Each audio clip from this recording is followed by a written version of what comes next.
Hello, everyone. Welcome to episode 44 of Buds and Blue Jays. I'm your host, Jesse Burrell, and I'm joined, as always, by my wonderful co-host, Riley McConnell. And Riley, how are you? What's going on? I'm good, man. Just beat the thunderstorm Mm-hmm. today. We got a little bit of rest. We just, as you know, had the 2-game series. For the last time in Toronto ever, we got to see one of the best players we've had the pleasure of seeing in our generation, Albert Pujols, man. Yeah. What a treat to watch him.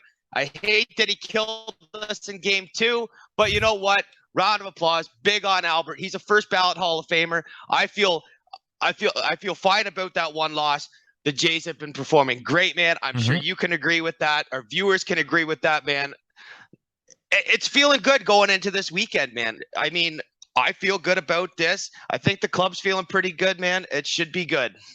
Yeah, today on the show, we're going to recap that mini 2-game series against the St. Louis Cardinals. We're going to talk about things that some caught our eye in the series. Plus, we got to talk about the renovations that are going through the Rogers Center, which announced today. I know you and I are both really excited about that. And then with the trade deadline fast approaching, it's Tuesday at 6 p.m. You and I are going to go through some of our favorite trade targets here and see if we can strike a deal for the Toronto Blue Jays and see if they can make something happen here. But we'll get through their series recaps pretty quickly. Game 1 of this series against the Cardinals, the Jays won that game 10-3. This was Buck Martinez's first game back in the booth. And let me tell you, Riley, it was so great to have Buck Martinez back in the booth here, seeing the calls again. Vladdy got us off to a hot start with a home run in the first. Jays were tied at 3 until the 6th until George Springer broke it open with a grand slam in the 6th inning. Alejandro Kirk went deep in this game as well. In game 2, this is the one we lost. This is the one where Albert Pujols kind of tore us up a bit. The Jays lost this one 6-1. The Blue Jays' 7-game winning streak comes to an end. Gosman gave up 8 hits over 4 2/3 innings, and the Jays could only muster 5 hits total off Adam Wainwright and company. So, as things stand after that series, the Jays are 54-44. We're in the top wild card spot. We're half a game up on Seattle and a game ahead of Tampa Bay. And I think we're 3.5 over Cleveland for the one to get out of the playoffs there. So Jays are in a good spot. They've been playing well. How are we feeling after this series? We're feeling pretty good, man. I think the biggest plus to take away from that is the return of Buck Martinez. Yeah, you're cutting in and out there, man. I mean, you can't bypass that. You got to feel good about that. If you're a Jays fan, if you're a fan of baseball, he's obviously a big member of this team. Buck Martinez is a big part of this team and this organization. Ex-player, ex-man in all of baseball, man. He's a great guy to have back, and I love that he's back. And still on the recovery, obviously, but that's one of the best takeaways from this for me. Yeah, we'll give him an honorary thumbs up. It's so glad to see Buck Martinez back. And boy, you could just tell he sounded like energetic, ready to go. You could tell he heard the warm wishes from all the fans and stuff. So it just feels right that Blue Jays baseball with Buck Martinez on the call here. Another thumbs up I wanted to give, like George Springer hit that grand slam there. He's been incredibly clutch this series. His grand slam in game 1 was the game-changing moment. Now, we've talked in previous episodes how there's maybe some under-the-hood stats with George Springer, how we thought maybe he could be in a decline, but he's not there yet. He's still really, really good. He's got 18 home runs, 10 stolen bases, and a 2.5 WAR so far this year. Even though he's been getting a few more off days, he hasn't been playing as much. The Jays have been moving him to right field a little bit more this year.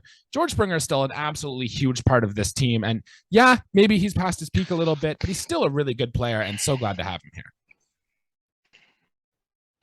I mean, what can you say, man? One of the best power leadoff hitters in MLB history, and he fits just fine in with this team. And I was watching a little tidbit, a little snippet, little conversation with George, and an absolutely outstanding gentleman, professional ball player, and one thing he didn't mention about that I've loved watching this year, he's made the highlight reel, I feel like, every 2 weeks. Yeah. I mean, everything you could want in a center fielder. Plus, man, with that power. Been a key cog at the top of the lineup. And like I've said it before, and I'll say it again, I don't know where this team would be without the production that George Springer is getting on. But another outfielder on this team who has been providing great production lately is Raimel Tapia. Riley, do you remember early in this year when you and I would sit here and we talk about Raimel Tapia and be like, the Blue Jays need to do more. This guy's been terrible. This guy can't do it. This guy can't cut it. Well, I think he heard us, Riley, and he's kicked it up into another gear here. And we got to give credit where credit's due. For the month of July, Raimel Tapia is hitting 409, 422, 659 with 14 of his 35 RBIs coming this month. And I'm giving a thought here, and I wonder if the recent stretch of Raimel Tapia and being a good left-hand outfielder and how he's playing well might actually influence this team at the trade deadline here as we try to get to someone. A little spoilers for that a little bit later, but and let's not forget either that Randall Grichuk, the guy we traded for him, is having the worst year of his career. He's hitting 249, 295, 394, and only 9 home runs on this year. So safe to say the Blue Jays won this trade, and yeah, especially with Raimel Tapia heating up the way he is.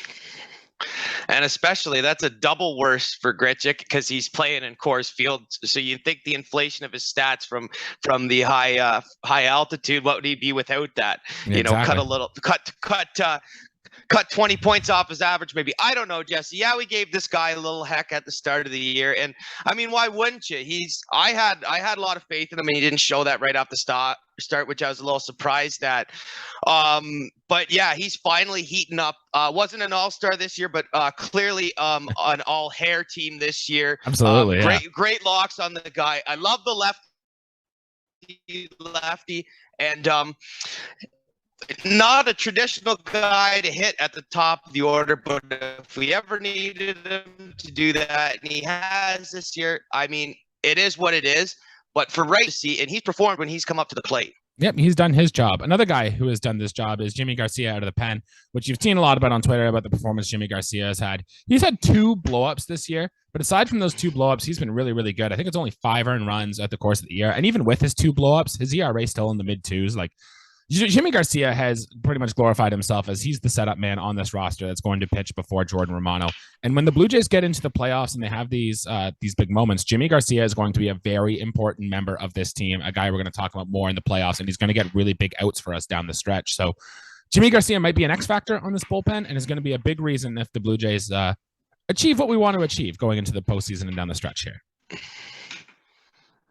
I think that was one of our scouts for the show. That was a Josh Arnold inspired thumbs up right there. We watched Jesse and I both received a DM, another podcast talking about Jimmy Garcia, and yeah.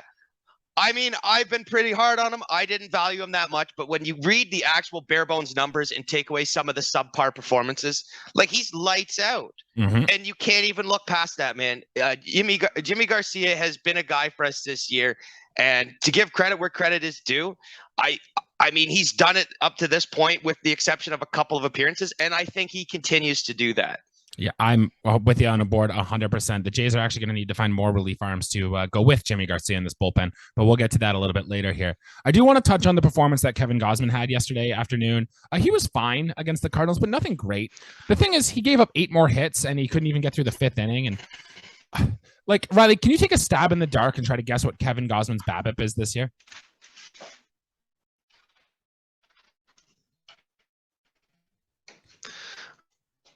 Well, whatever number you think it is, it's higher than that. He is the 375 BABIP. It's the worst in baseball by quite a bit. And honestly, BABIP just says it's kind of bad luck. Just the balls he's giving up are finding holes. It's not like they're leaving the bat with crazy exit velocities or anything like that either. It's the Jays just need to get lucky. I don't know. We've tried shifting the defense behind him, maybe not shifting as much to try to play a more straightaway defense to turn some of these balls that Kevin Gausman's giving up into outs. But yeah, the problem right now just seems to be too many guys are just getting hits and they're getting these soft singles, and then Kevin Gausman can't go deep into these games. And his swinging strike rate's still the best. He still gets more swings and misses out of the zone than any other pitcher in baseball. So yeah, I don't know what else to tell you except it's just like bad luck here, and that Kevin Gausman is going to be even better the second half of the season. Yes, okay. I finally tuned back into you there. Yeah. Most of the way, Jesse. What's the call? Give me that whip number again. I heard the BABIP, but I'd like to hear that whip again. I don't know the whip, but the BABIP I have is at 375. I can look up the whip real quick here. Yeah, I'm sure that number is higher than you would expect too, but that's another guy. Kevin Gausman is another guy where a couple starts have hindered him, and this would be one of those starts against St. Louis where, I mean, it's grown a little. He started the year as hot as he did, and I think the numbers have just kind of inflated just a little bit kind of walking up the ladder from there. But that being said, like you just said, I think that he's going to have a killer second half. I mean, the laws of averages, which is the sport of baseball, says he has to. And I'm a firm believer in that too. I mean, this is a guy who should have, around a 3.5 ERA for us to end the year. And I think 15 wins is not a stretch with the ball club we have. Yeah, the whip right now is 132, which is leaps and bounds higher than he's had since he left Baltimore, honestly. It's the most it's ever been. But his FIP and like some of his expected stats say he should be at like an ERA around 2. Saying Kevin Gausman should probably be in the like Shane McClanahan, Sandy Alcantara era of pitcher. So I guess just positive regression is going to come his way for Kevin Gausman, and it's going to be a big thing for us coming in the second half here.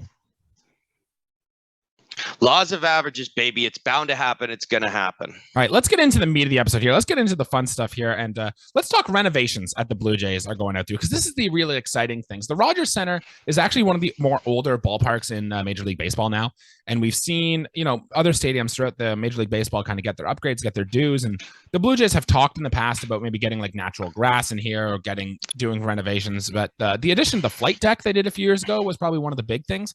But before then, they hadn't really done a lot. So they just came out today and made a big announcement that the Blue Jays are actually trying to make big renovations to the Rogers Center. And if you haven't been online or checked our Twitter feed or seen it, like I would suggest going and taking a look and seeing what the Blue Jays are planning on doing.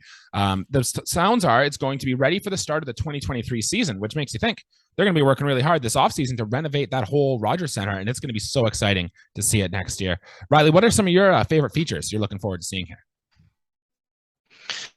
I mean, I like the social area, whatever you want to. I don't know what the exact name was. It said social area. It looks like kind of a big patio. I'm getting what I'm thinking is I'm getting big flight deck vibes. Like, let's have a party avenue, a flat level on the Rogers Center. I think that's great. One thing I'm like definitely curious about, not leaning either way, is the raised bullpens. Now, we talked before the show, and I said this is something out of a video game, like customize your own ballpark. This is something that I haven't really noticed a whole lot in other ballparks. Obviously, I think you said Anaheim has one, but other than that, this is a foreign thing to me, man. I mean, it looks cool in the exaggerated photos they had. It looks very neat. I'm curious to see, like you had mentioned again before the show, hollering and tantalizing the players from the opposing bullpen and letting them hear it. Well, they're going to hear you a lot better now with that raised bullpen. Yeah, there are some bullpens across Major League, like Fenway Park is one of them, where you're right there in the player's face and whatnot. And at Rogers Center, you were there, you were above them, but you couldn't really yell at him. Although I did have Diego Castillo when he was with the Rays tell me to shut up once because I was screaming from right center field there. But now it's going to be even more exciting and exaggerated, and we can really get in the player's head. The Blue Jays too, they're going to do like field dimension shifts. So right now, the Blue Jays field is actually pretty symmetrical. Like it's got the same distance to the power alleys and down the lines, roughly, give or take. It's mostly the same. But now it looks like they're going to raise their outfield wall heights, and it's going to be not as symmetrical. It's going to have more of a true ballpark randomness feel to it. And so that might affect into park factors that the Blue Jays have and yada, yada, and all that stuff. So I'll be excited to see what the new dimensions of Rogers Center looks like after that. And there's also talk that the Blue Jays are going to cut off our foul territory. So we're going to be much closer to the game, closer to the action. And the Rogers Center actually has the second most foul territory behind only Oakland. So it's going to be kind of cool. More of those balls, maybe more of a hitter's ballpark, because now these balls that were outs are now being turned into foul balls. And yeah, just as a fan, we're going to be much closer to the action, which I think is another plus that we're going to see from the Rogers Center renovations. So I was unaware of this. The Jays had the second largest foul territory in all of baseball. If they shade those in just a little bit, if they make that even smaller to put us wherever it is on the rankings, Oakland is still like, if foul territory is the planets of the solar system, everyone else is Earth and Mars and Venus, and Oakland's freaking Jupiter. Like their foul territory is absolutely huge, and we're here in second, and we're probably making it. I can't imagine too much smaller. As much, and I do love Oakland Coliseum. I think that park doesn't have much time left anyways. Right. As far as the dimension shift goes, Jesse, listen, when you go to watch a hockey game, an NHL game, Toronto has the same size rink as the Senators and the Montreal Canadiens. All 32 teams. Geez, I never thought I'd say that about hockey. All 32 teams have the same exact ice surfaces. Baseball parks are like snowflakes. Not, everyone is different. Not one is alike. Well, some are pretty similar and blah blah blah. But I like that. I do like a symmetrical park. But now a ballpark has its own identity. Like having, Fenway Park famous for pesky pole, and having the Green Monster, and even we saw at Baltimore, another team in our division shift their park. They moved left they field, moved their walls back, back probably 15, 20 feet or whatever it is. I think that's cool, man. And I hope the Yankees get on board and move that right field wall out just a hair more, They never will. They never will. It's not about that. We're not picking on the Yankees. They're not even in today's episode. But I absolutely love this change, and I'm so curious to see what's going to happen, because as a baseball fan and love the crazy randomness of baseball, one thing being ballpark dimensions, can't wait, man. Mm-hmm. Yeah, we'll talk about it more as the offseason goes on, I'm sure. Cool things, though. The 500 level outfield are going to be more of like a fan zone or like a party section for try to get, more guys like us, like younger guys, the younger generation. Because going to a Blue Jays game kind of feels like a party, right? And now they're going to have those sections out in the outfield, which is going to be great. The flight deck was a huge hit, and I expect they're taking off that success, and they're going to do something like that in the 500 level outfield here too, which I can't wait for. Yep, they need something exactly like that, and I'm sure they'll pull through, man. Yeah, sounds good. Well, let's get into the trade deadline. Our trade deadline is now on Tuesday, and the Blue Jays are going to make some moves almost guaranteed between now and then. So they haven't yet, and I'm kind of hopeful that as soon as we record this episode, they don't do a trade or do something drastic, but we'll talk about it if they do. So, Riley, we came up with a few ideas here. I know we've talked about in the past with some guys that Blue Jays want to acquire. I know I've mentioned David Bednar a lot. I know you've mentioned Frankie Montas a lot. And I think we're both still on the same page that the Blue Jays did get those guys. We'd still be happy with it. We'd still kind of want to see it happen, but we got a few more, Riley. And did you want to go first, or should I take the first one? Yeah, so you already said, listen, I mean, it's pretty obvious that I'm an Oakland A's guy. And yeah, I'm going to start mine with what you said, Frankie Montas. But for those of you who don't stay up, I know Jesse's a Nighthawk and sometimes watches these games out on the West Coast, and I'll only watch them if it's Oakland. But for the team he's on, he's having an absolutely terrific year. The record will lie to you. He is 4-9. His earned run average is 318. Yep. And I have it right here. Probably one of the better whips in baseball, a 112 whip for Frankie Montas. Yeah, and with Kikuchi going back into the rotation tonight and struggling a little bit, I'm kind of on board with getting Frankie Montas. I think I'd rather him to Jose Quintana or to Luis Castillo, who seem to be the other big names on the Blue Jays starting pitching front that a lot of teams are going to be going for. And plus, the thing is with Montas, his best pitch is that splitter / changeup that he throws. And I'm thinking if he can get over here with Kevin Gausman and Kevin Gausman can throw him thing, his best pitch could probably be even better. And I just makes me think Frankie Montas is already really good. I just think you get the two of them working together, getting the same minds, they could become even better together. And I think I'm with you that if we were to get one starting pitcher guy, I think Frankie Montas would be the one we'd go for. We don't have any or a lot of flamethrowers on this club. We hardly have any starters that throw over 95. Frankie Montas has probably the fastest two-seamer in all of baseball, and it ranges from 98 to 99 miles an hour. I don't know if he's touched 100 with the two-seam, but the guy's an absolute flamethrower. I think Frankie Montas would be first of all, might be going down the list from here, but Frankie Montas is a guy, if we acquire him, he will do great things for this ball club. All right, I'm going to go on to one of my choices here. Now, Ross Atkins recently talked about how he wants to get more swing and miss into this bullpen. He doesn't necessarily need high velocity, but he says getting swing and miss is a priority for this bullpen. And we agree with him. We've talked about that a little while in the past here. So what I did is I just went to Fangraphs. I went through and I looked at major league relievers who have a swinging strike rate over 15%, and that could be available via trade. And I came up with 4 names. So keep an ear out for these 4 names, because maybe one of them ends up in Blue Jay Blue. The one I'm thinking the most best, though, is Alex Lang. He's a right-handed pitcher. He's 6'3" from Detroit. He's pitched to a 2.84 ERA this year. We'll actually see him this weekend in Detroit, so I'm hopeful they make a trade for him, and then maybe he can just stay in Toronto and he can come back and doesn't have to go back to Detroit after that. His fastball will sit at about 96. He's got a slider and a changeup as well, an 18.2% walk rate. The only thing is he does walk a few too many batters, but you're going to get that with guys who swing and miss, right? So you can kind of live and take with that. He definitely provides the swing and miss out of the bullpen. And just some other names to mention who are also on this list who I think the Blue Jays could go for. Domingo Acevedo out of Oakland's pen. Tanner Rainey out of Washington's pen or Alexis Diaz out of Cincinnati's pen. All of them had swinging strike rates over 15% and could provide some swing and miss, and pretty cheap for what it's worth too. Yeah, could never have enough bullpen arms. I like that thought for Detroit there, Jesse. My second one is also a situation where I'm a GM and I call over to Detroit and I say, hey, I don't want Skubal pitching against me. Send him over to our clubhouse. Tariq Skubal is actually my second guy I want on this list. And I've never actually said his full name out loud, I don't think, ever when talking about baseball. He's just one of those guys. This is his third year in the major leagues. And so far this season, he's 7-8. He has a 367 earned run average.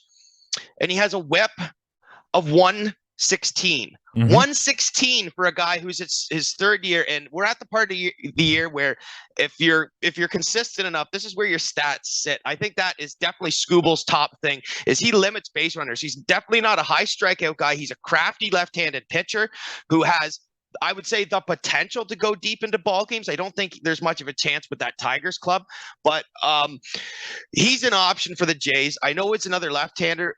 And, things with lefties for us have not worked out this year. If Skubal works out as a lefty for the Blue Jays, that would look really good. Ryu, his tender might be done. And Kikuchi, the Yusei Kikuchi project is definitely failed up to this point. So Skubal being a left-hander, I think a left-hander that's in your rotation and that can throw a junk ball southpaw. And I think Skubal could be that guy for us. I don't hate the call. That definitely does seem like the Blue Jays are going to try to add starting pitching here. The thing that's really interesting with Tariq Skubal is that you said he's only in his third year in the major leagues. He's still only 25 years old. He is under team control. He's not a free agent until 2027. So it's kind of curious why Detroit would still want to move on from this guy. Now, he wasn't too great in his rookie year, and his sophomore year wasn't that good, but this year has been the best year of his career so far. You said his ERA was 3.67. Some of the expected numbers too are even better than that for Tariq Skubal. His ground ball rate of 46.6% is a career high. Now, he has had some bad starts recently, and I don't know if that's just him kind of wearing down, or maybe he's got an injury problem, or maybe he's just not that good. I don't know, but yeah, best year of his career, lefty under team control. This has been a guy historically that the Blue Jays have gone after in trades, like when we traded for Robbie Ray, he had an extra year of control. When we traded for Ross Stripling, he was under team control for a long time. So I think you might be right, Riley. The Blue Jays might be interested in trying to bring this guy over. Yes. And I would just say it's the perfect weekend to do something like this. Would really shake things up. We're still looking for that splash. Like you said, second half, we've been rock solid, man. We've been rock solid, one of the best teams in baseball since the All-Star break. And I think this would be a good addition, because I think Montes obviously would be number one for me. But if we're going to add any lefty who's very obtainable, I think Skubal would be the guy. He would add a different element for this ball club right now. Well, you said we weren't going to mention the Yankees on the show, but I'm going to now, because just yesterday they made a trade to acquire Andrew Benintendi, a guy who was not vaccinated against COVID-19. So he couldn't come here, but he just got traded to the Yankees. Sounds like he is going to be vaccinated. And it seems like the Blue Jays had real interest in acquiring Andrew Benintendi. So that's got me thinking then, if the Blue Jays just missed out on bringing Benintendi to this team, they must still have some real interest in trying to bring a left-handed hitting outfielder to this team, even if Raimel Tapia is now performing at a much better level. So I got my thinking cap on and I was like, all right, what are some left-handed hitting outfielders that have put up some good numbers that the Blue Jays could go to acquire? Now, the first one that came up to my mind that you'll see some helium with the Blue Jays is Ian Happ out of Chicago, because it sounds like he's definitely getting traded. They don't want him there. He's not the same type of hitter as Benintendi. He's got more kind of power in his bat instead of the bat-to-ball skills, which Andrew Benintendi had really well, which the Jays actually seem to be prioritizing now in their development. Like guys like Kirk, who can really hit the ball. Tapia is more of a contact guy, or he was before he came here, and guys like that. So I really think Ian Happ might be in play. And if they don't go for him, look at names like Ben Gamel out of Pittsburgh, David Peralta, who's another big power lefty bat out of Arizona, or Yadiel Hernandez out of Washington. I think any of these four guys could be a guy that the Blue Jays end up going for. But Ian Happ would be number one on my list there. And certainly having a switch hitter in your lineup is important. I think Happ is not only a lefty, but he's also a switch hitter. That might have changed. I'm not sure. But he's definitely the biggest name on that list for sure. Yeah, a guy who has the potential to hit 30 home runs in a season too. Not too bad. So Riley, you had one more guy you were thinking of bringing in. What are you thinking? Yeah, so I mean, I like I said, going down the list, and this is Plan C, and it's yes, it's not the most glamorous thing, but this is if things go really bad and we don't end up making the biggest splash. I think we go to the Guardians, and I think we could fleece them for Zach Plesac. Okay. Now, Plesac is an interesting guy. He's had very similar numbers throughout his whole career, and he just came off what I would be considered last year a 4.73 ERA and a 1.19 WHIP, which ERA's a little bit inflated. I think Plesac's just one of those unlucky guys where he puts up a great WHIP. This year, a little higher than he'd like, I'm sure, 126, but housing a 3.18 ERA, and I think this is the biggest kick in the butt. This is why wins and losses mean nothing. He's 2-8 and still has the WHIP he has. I mean, if you're 2-8, I'd guess that you would have a 184 WHIP or something ridiculous like that. I mean, wins and losses don't mean anything. I don't think the Guardians are really in a buyer's move. I think if they sell, I think we could fleece them for Zach Plesac, and it wouldn't hurt. I think guys like, and I like the Guardians starting pitchers. I love McKenzie and I love Quantrill, but I think if they were going to part with any of those guys, I think it would be Plesac. I think just because he's a little older, and the ceiling for guys like Cal Quantrill and McKenzie are just a little bit higher than I think they see with Zach Plesac. Yeah, again, not a free agent until 2026, under team control at a fairly cheap deal too. I don't love Zach Plesac. He hasn't been that good this year, but like you said, there are some underlying numbers that support it. He's just been giving up a lot of hard contact. The walks are up. He hasn't really been a strikeout guy since that short 2020 season. So maybe the Blue Jays could see something in there and get a fix. At least anything he'll give you probably league average innings, which honestly, that's what the Blue Jays have kind of needed at times, just a guy to come up here and throw league average innings. So I think if we end up with Zach Plesac, something's gone wrong, or at least that's the only play that we've made. But yeah, another option. So let us know what you guys think. We've given you 5 options here. You know what? We could be totally wrong. I don't think Juan Soto is going to be coming to Toronto. There was a report that he's not vaccinated and he isn't planning on getting vaccinated. So I think, unfortunately, Jays fans, we can cross Juan Soto off of our list of potential guys coming to Toronto. But maybe that'll help deter him away from the AL East or anything and whatnot. And Riley, I do want to say, the Buffalo Bisons came out with their lineup today, and in their lineup is no Gabriel Moreno or no Jordan Groshans. Now, it could be nothing, but this time of year, you don't know. Maybe the Blue Jays have something in the works revolving those prospects. So keep your eyes and ears peeled for that. Wow, that's very interesting. That is breaking news for me, and I'm sure I kind of know what that means. It could just fall under rest days for both of them.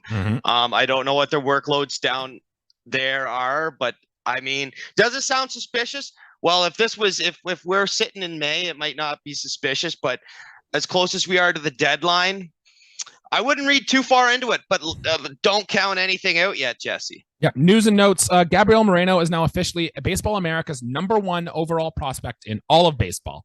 The Blue Jays have signed almost every single one of the remaining players they have drafted out of the draft. Julian Merriweather through a bullpen session at the Player Development Complex. His next step will be to face live hitters, and then he will go on a rehab assignment. And Nate Pearson, remember him?